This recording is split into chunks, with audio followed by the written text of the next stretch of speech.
Some breaking news in the NFL regarding a trade involving the Pittsburgh Steelers and the Carolina Panthers. So, the full trade details are the Pittsburgh Steelers will be sending the Carolina Panthers wide receiver Diontae Johnson and a 7th round pick. And the Carolina Panthers will be sending the Steelers cornerback Donte Jackson and a 6th round pick. This isn't even close to the full details involving the cap room and the money in terms of the deal. When you look at it from a financial standpoint for the Steelers, some people are going to say the Steelers are saving money in this deal. Well, they're not. Here's the math with it. Diontae Johnson was set to count for $15.8 million against the cap. And now that they traded him away, the Steelers are still going to have a dead cap money of around $5.8 million. So the Pittsburgh Steelers saved around $10 million like that. But when you look at Donte Jackson and how much money he's making $10.5 million. So what does that mean? That means the Pittsburgh Steelers basically absorb all the money and basically exchange each other for the exact same deal. The Pittsburgh Steelers will only be saving $522,000 against the cap. So it is not a cap reason why the Pittsburgh Steelers have done this deal. And that is the full details. When you look at the details of it, it is strictly because probably Diontae Johnson wanted out. He's made it very clear. There's very numerous rumors going on around Diontae Johnson in terms of what he's put out on social media, what he said in his press conferences, in his interviews, and everything like that. There's been reports saying that he is not satisfied with the Steelers' quarterback position and what they do on offense. He doesn't like how it's ran. There's been multiple rumors saying that he has multiple outbursts in the locker room, on the sideline, and things like that. And Diontae Johnson, he just wanted out. But that we all don't know if that's really true. Just a few minutes ago, Diontae Johnson put out a post on social media, on Instagram, saying, Pittsburgh, it's been real. 5 years ago, you brought me in and you treated me like family from day one. I will always be grateful for the memories made and the relationships I will forever cherish. To my teammates, coaches, staff, and the fans who are through the good and bad, thank you for allowing me to grow into the man I am today. 18 out. That's what he posted. But when you look at his social media and in terms of comments and people who are allowed to comment on his pictures or whatever he posts on Twitter or things like that, he's taken that all away in the last season because of the fans getting on him. So it's a kind of a love and hate relationship with Diontae Johnson and the fans. He's turned off his comments probably because all the fans a year ago, 2 years ago, when he was dropping all those passes, were saying Diontae Dropson. They're making up nicknames for him, going after him, attacking him, and things like that. So he turned off all of his comments. And since then, he's never turned them back on. So it's always been that love and hate relationship with Diontae Johnson and the fans. Some of the fans kind of blame him for the things the wide receivers and the offense goes through in terms of not putting up production. Some people say he drops too many passes, he's inconsistent, he always runs backwards and things like that. So Diontae Johnson, sometimes he gets a little bit of hate from the fans.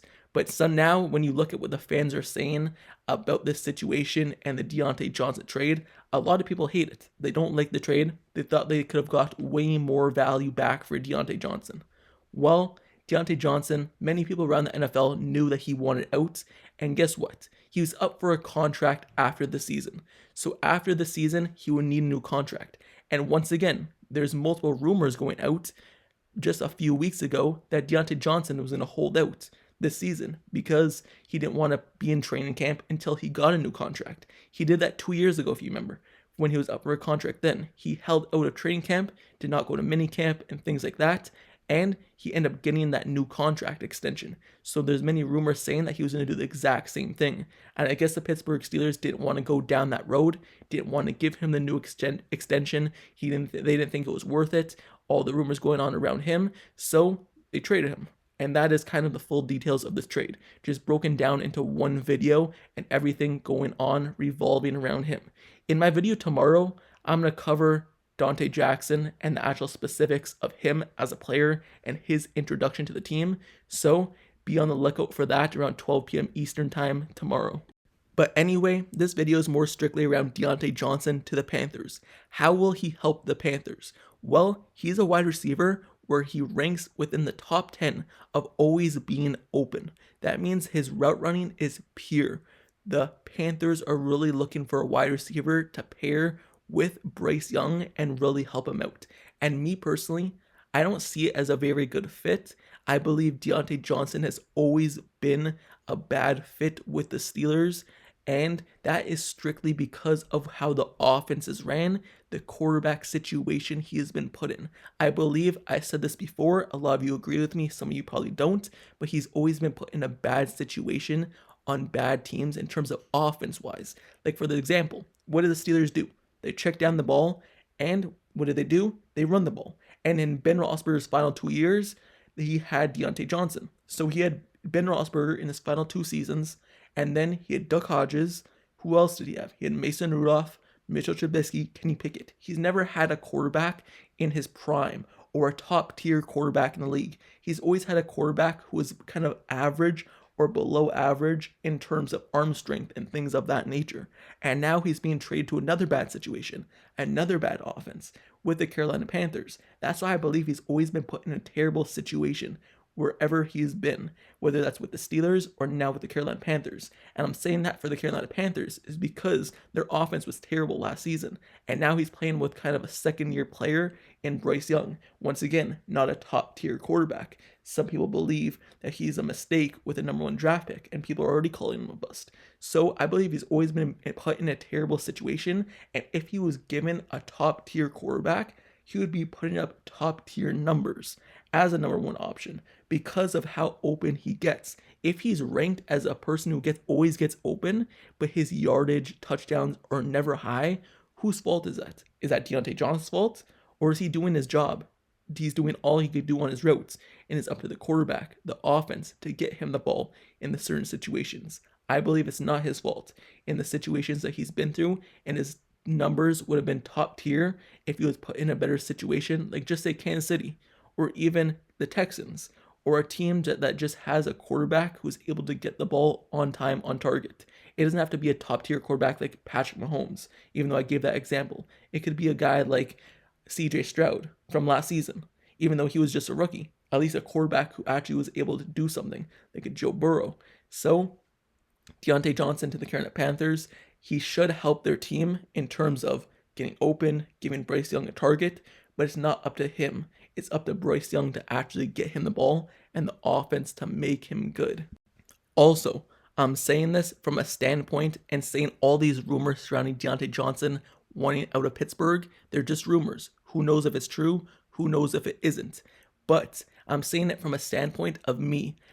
Ever since Diontae Johnson was drafted by the Pittsburgh Steelers, I really liked what he did on the football field. I really liked how he held himself accountable, the way he always talked in the media and things like that. But over the years, that kind of changed as he got a contract, as he became a more vocal leader with the team. I always liked how he was able to play on the football field, being a quick receiver, someone who really focuses on route running. You don't see much receivers like him. He's not really a jump ball receiver. He's more a guy who's gonna not run past you either, even though he can run past you. He's a guy who's gonna be a shifty wide receiver, kind of make those breaks in and out and get to where he wants to get, and there's no way you could stop him. The only person who's gonna stop him is himself if he trips up on the football field. We've seen that a lot. He gets his feet stuck up and he falls down. But the only person that can stop him, I believe, is himself in terms of his route running. No other person could really guard him. And we've seen that multiple times. When the Steelers' offense last season, you've seen it. Even though he did not lead the team in receiving yards and things like that, for a large portion of the season, he did look like he was the main go-to guy whenever the quarterback needed it. Obviously, George Pickens, he had better numbers, but Diontae Johnson was more of the person who the quarterback trusted the most. And you saw that with Kenny Pickett. You saw that with Mitchell Trubisky. Because you see in the games where Kenny Pickett or whoever would not target George Pickens, and the person leading the receptions would be Diontae Johnson. And we didn't like that. Obviously, George Pickens deserves receptions, but Diontae Johnson was always like the quarterback favorite, I felt like, in terms of the wide receivers and the quarterback connection. But now he's leaving Pittsburgh. I'll talk more in a video about what that does for the Steelers' future plans and how it changes it drastically in the coming days. But with that being said, let me know down in the comments below your thoughts on this full trade details with Donte Jackson coming back, Diontae Johnson going out, and the limited draft compensation they've gotten. Basically nothing. Let me know your thoughts down in the comments below about this trade. Do you like it? Do you not like it? And do you agree with my take? Also, don't forget to subscribe to the channel down below as well if you like Steelers content and analysis and reports. Like the video, make sure you turn on post notifications for this channel down below. Click that bell so you never miss out on trades like this and details about everything revolving free agency or trades with the Pittsburgh Steelers. This is the biggest part of the season in terms of new additions, and I'm covering it all. So I'll see you guys all later, hopefully very soon for the next trade or free agency pickup. I'm out. Peace.